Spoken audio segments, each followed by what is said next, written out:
La disponibilidad de los grandes equipos mineros, desde camiones, perforadoras y palas, hasta jumbos, scoops o molinos, es una meta crucial para lograr la productividad y el control de costos en las operaciones mineras. Principalmente, esta disponibilidad solo es posible mediante una acertada gestión del mantenimiento, aplicando con precisión los mejores métodos, las herramientas, los programas informáticos disponibles. Y, sin embargo, hay mucho más. Para hablar de ello, hemos invitado al ingeniero Víctor Barrientos Bocardo, especialista en mantenimiento minero y autor de un reciente libro titulado El cerebro del mantenedor. Ingeniero Barrientos, las decisiones de mantenimiento no se basan exclusivamente en datos, estadísticas, estados de la maquinaria y equipos. Bueno, buenas tardes, Marco. Muchas gracias por la invitación y un gusto estar conversando estos temas contigo. Efectivamente, yo diría que más del 90-95% de las decisiones que tomamos todos los seres humanos, y de eso no excluye el mantenimiento, son guiadas por las emociones, ¿ya? Según los últimos estudios ya hace un par de años de la neurociencia y la psicología. Así que ese factor trascendental y uno lo tiene que tomar en cuenta para su vida, para, por ejemplo, procesos de inversión y también para el tema laboral, en este caso para el mundo minero. Esta reacción, podríamos decir, emocional es instintiva y es producto de la evolución de miles de años que ha tenido el ser humano acá en la Tierra. Así que es algo que va a estar con nosotros y siempre va a ocurrir de esa forma. ¿Mm? Pero existen técnicas las cuales uno puede contrarrestar esa situación, así que eso de alguna forma habla el libro. En la obra que usted ha elaborado, ha apelado a nociones de neurociencias, psicología. eh, ¿Cómo así llega a este punto? Pasar, digamos, del razonamiento, digamos, duro, matemático, si podríamos decirlo, a aspectos, digamos, de más temas digamos, conductuales, ¿no? Entonces, qué le llevó a hacer este planteamiento a crear esta línea de estudio? Claro, en variados estudios que he realizado en distintas empresas, me he dado cuenta de ciertas decisiones que uno las mira de afuera y con el tiempo dice, chuta, ¿por qué tomaron esta decisión? Por ejemplo, compraron un repuesto que era muy barato, pero es sabido en la industria que genera mucha falla en tu proceso. Y al generar mucha falla en tu proceso, genera detenciones y genera una complicación a la operación, ¿cierto? Entonces, por un beneficio de corto plazo, que sería que el repuesto es más barato, de alguna forma yo obvio ese perjuicio que mayor de falla en el largo plazo. Entonces yo veía que ese patrón de conducta, por ejemplo, se repetía en varias empresas que estoy analizando y dije, chuta, tiene que haber algo más allá de un proceso, podríamos decir, de ingeniería pura matemática. Y investigando con psicólogos, vi que efectivamente existen ciertas formas de pensar en las personas, que es innato, que prefiere los beneficios a corto plazo versus los beneficios a largo plazo. ¿Mm? ¿Y cómo surge digamos, este atajo que se busca en las decisiones? ¿De dónde, qué es lo que ha hecho que el mantenedor tenga estos sesgos cognitivos que usted denomina de esa manera y que afectan a la larga, afectan a la operación? Claro, mira, más que mantenedor, el ser humano como especie, a medida que ha ido evolucionando por su conformación cerebral con estos cientos de miles de años, ha definido ciertas formas de pensar o ciertas heurísticas, podríamos decir, que serían procedimientos para generar una solución. Te voy a dar un ejemplo. Si uno juega béisbol, o uno ve a los jugadores de béisbol, ve que lanzan la pelota por el aire y el jugador automáticamente regula la velocidad y va mirando la pelota y ajusta tal que la atrapa. Esa acción es innata al ser humano. Nadie se la aprendió y si tú ves, todos los jugadores tienen esa misma forma de actuar. Y eso es intrínseco de cómo el cerebro evolucionó y encontró esa forma de operar. El cerebro ahí no hizo ningún cálculo de, a lo mejor, de la movimiento balístico, si existía la rotación, nada de eso. Solamente toma dos parámetros, que sería la velocidad, y fija la vista, y con esos dos parámetros genera una solución que sería atrapar la pelota. Entonces el cerebro tiene muchas formas de pensar de esa forma que lo han llevado al ser humano a eh, ser superiores que otras especies acá en la Tierra, pero sin embargo esa forma de pensar automática en algunas circunstancias nos pueden llevar a inducir a errores. Y eso de alguna forma es lo que habla el libro. Ajá. Usted mencionaba algún casos, digamos, a los cuales usted ha tenido la oportunidad de analizar. ¿Podría darnos más concretamente alguno otro caso donde podamos ver más claramente cómo este sesgo cognitivo, vamos a decirlo desde este punto de vista negativo, ha afectado a las operaciones?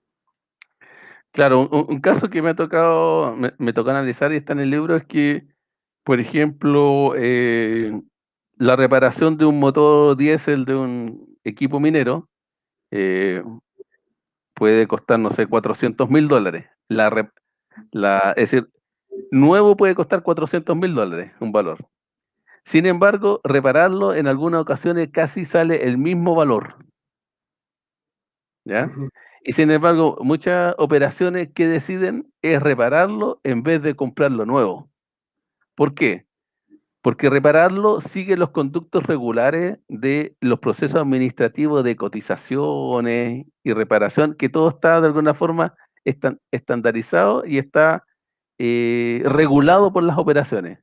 Si es que esto yo digo, si es que yo lo quiero comprar, esto sigue otro camino que es mucho más engorroso, que sigue los procesos de inversión, autorizaciones y aprobación, y como siendo que uno lo analiza técnicamente entre un componente nuevo y reparado si tienen el mismo valor, uno generalmente debería decir, ¿sabe qué más? Prefiero el nuevo. Pero como existe un proceso tan engorroso, dificultoso para adquirir ese nuevo, de alguna forma el cerebro y las personas evitan todo ese gasto energético y dicen, no, ¿sabe qué más? Reparemos. Entonces tendría que elaborarse o crearse un mecanismo dentro del proceso de mantenimiento que la organización pueda, digamos, decidir o permitir que los que toman decisión puedan evitar digamos, este mecanismo tradicional cuando advierten de que puede haber más costos a la larga. Claro, efectivamente eso es uno de los temas que habla el libro. Y también otra situación que te doy como ejemplo es que también me ha tocado ver, es que eh, cuando tú estás el ser humano está en una organización, a las personas más que la verdad le interesa sobrevivir y pertenecer a un grupo, ¿ya? Entonces, si tienes una organización en la cual eh, nadie quiere estar en contra de su jefatura, por ejemplo, o alguien que tiene información o puntos de vista distintos lo apartan de la organización, eso mismo hace que las personas, ninguno, si tiene una mejora, diga, no, ¿para qué? Porque en esta organización se ve mal. Y de alguna forma todas esas ideas que tiene la persona no las dicen. Ujú, ujú. Porque en ese caso las personas quieren seguir perteneciendo a un grupo, independiente que ellos tengan la verdad. Entonces al cerebro de alguna forma, más que la verdad, le interesa seguir perteneciendo a un grupo de personas. y sobrevivir. En ese marco, ¿cuál sería la opción para digamos, los profesionales, los individuos, digámoslo así, que observan de que hay una falla en la decisión y que la salida frente a determinados problemas es otra? Claro. Ahí en el libro hablan de cómo de alguna forma uno puede contrarrestar esta falla.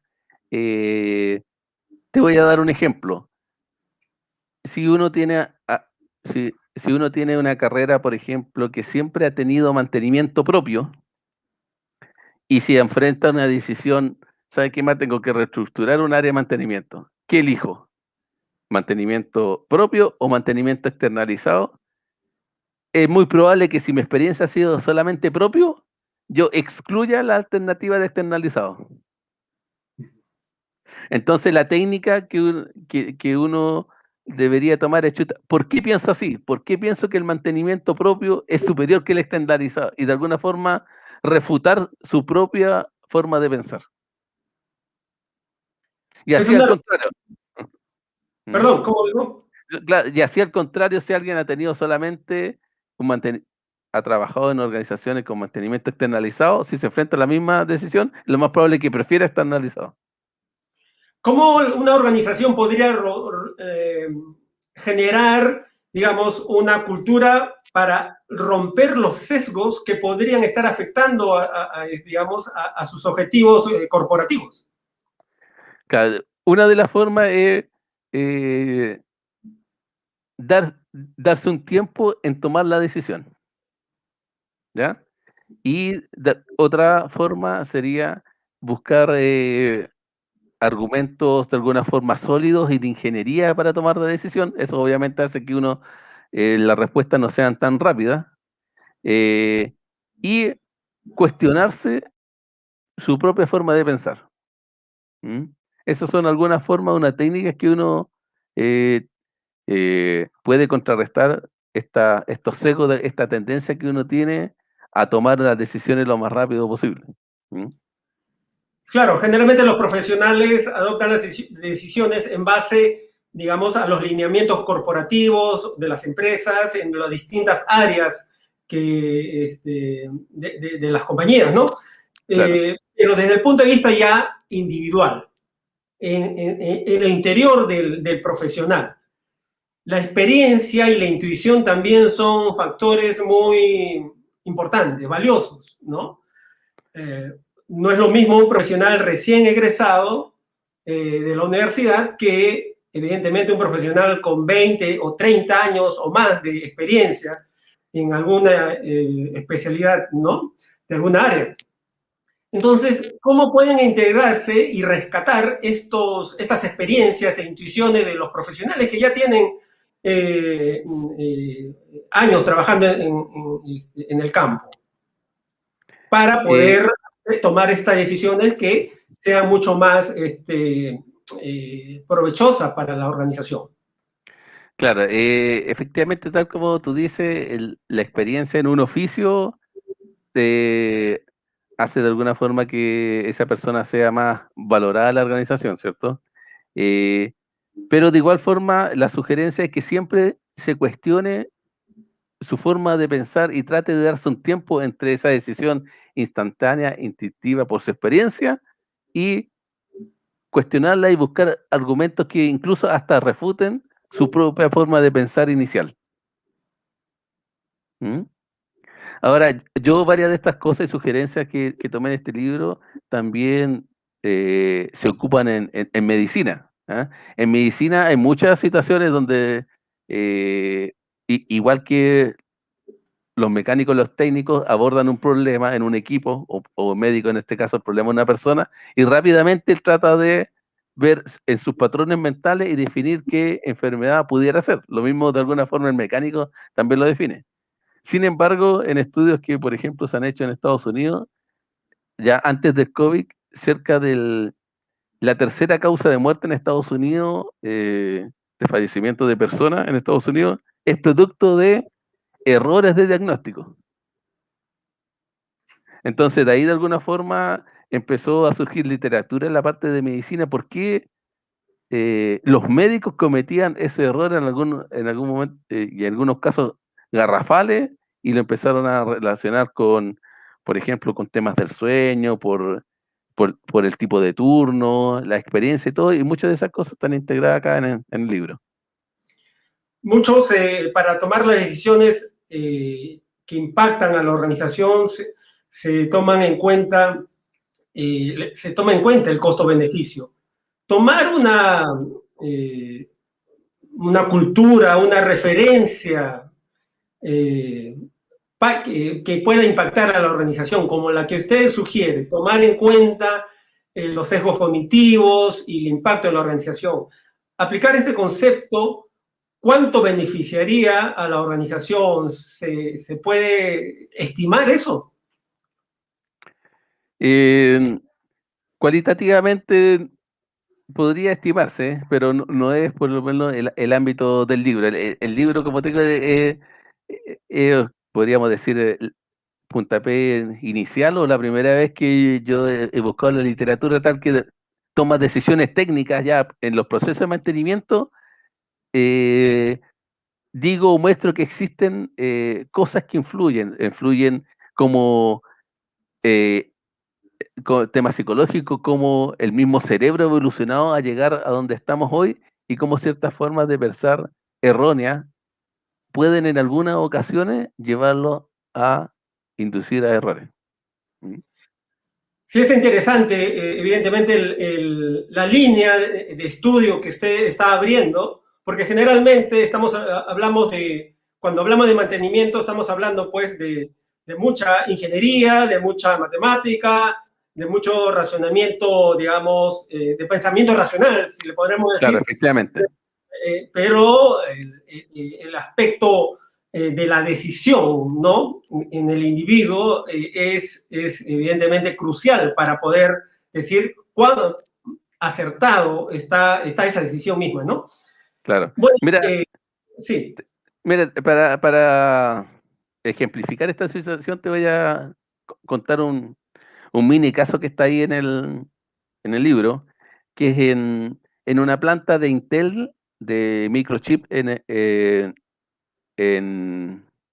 Israel.